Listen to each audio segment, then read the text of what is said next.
कि बच्चों की मौत के बाद भी हजरत अयूब अलैहिस्सलाम की ईमानदारी और अल्लाह पर विश्वास में कोई कमी नहीं आई, तो वह जल भुन कर राख हो गया। अब वह और बड़ी हानि पहुंचाने की सोचने लगा। इसी दौरान हजरत अयूब अलैहिस्सलाम के दुश्मन नबी की इस कठिन परीक्षा को देखकर बेहद खुश हो रहे थे। नबी के नौकर चाकर और कर्मचारी नबी की इस दयनीय स्थिति को देखकर जहां जहां मौका मिला चले गए। नबी का घर, बागान, अस्तबल सब कुछ खाली और सुनसान हो गया। इस मौके का फायदा उठाकर दुश्मनों ने नबी की संपत्ति लूटना शुरू कर दिया। उन्होंने टूटे फूटे घर की सारी चीजें अपने कब्जे में ले ली। बागान में बचा हुआ फल और फसल लूटने के लिए उनके बीच झगड़े शुरू हो गए। सिर्फ एक हफ्ते के भीतर हजरत अयूब अलैहिस्सलाम की सारी ऐशो आराम और संपत्ति खत्म हो गई। हजरत अयूब अलैहिस्सलाम की 4 बीवियां थी, उनमें से 3 झगड़कर और बहस करके नबी को छोड़कर चली गई। सिर्फ हजरत रहीमा अलैहिस्सलाम उनके साथ रही। वह नबी को छोड़कर जाने वाली नहीं थी, वह हर समय नबी के साथ खड़ी रही। देश के लोग नबी के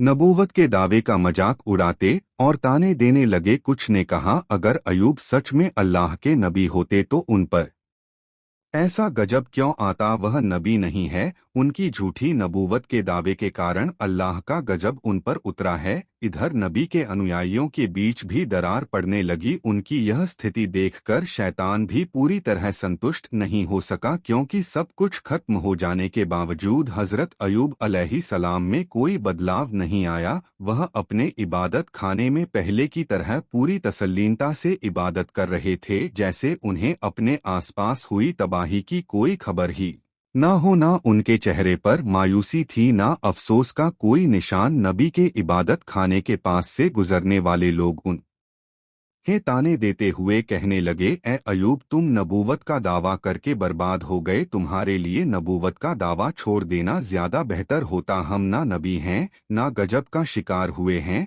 लोग और भी कई तरह की ताने और अपमानजनक बातें नबी के खिलाफ कहते रहे, लेकिन हजरत अयूब अलैहिस्सलाम ने इन बातों पर कोई ध्यान नहीं दिया। उन्होंने लोगों के साथ मेलजोल पूरी तरह से खत्म कर दिया और इबादत में डूबे रहे। यह सब देखकर शैतान और ज्यादा बेचैन हो गया।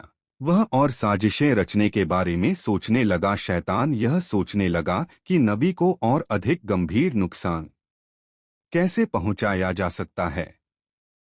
बहुत सोचने के बाद उसने एक साजिश रची। अपनी योजना के अनुसार वह नबी से मिलने की इच्छा जताकर उनके पास पहुंचा। नबी से मिलते हुए उसने कहा, हुजूर, मैं आपसे कुछ अर्ज करना है। इस बहाने वह नबी से बात करता रहा और फिर अपना मुंह उनके कान के पास ले जाकर दोनों कानों में फूंक मारकर वहां से चला गया। अगले दिन नबी के शरीर पर फफोले जैसे फोड़े निकल आए। उनका शरीर दर्द से भर गया और वे बहुत बीमार हो गए। उनकी इबादत में थोड़ी रुकावट आने लगी। हजरत रहीमा अलैहिस्सलाम ने उनकी देखभाल शुरू कर दी। धीरे धीरे वे फोड़े बड़े होकर घाव बन गए।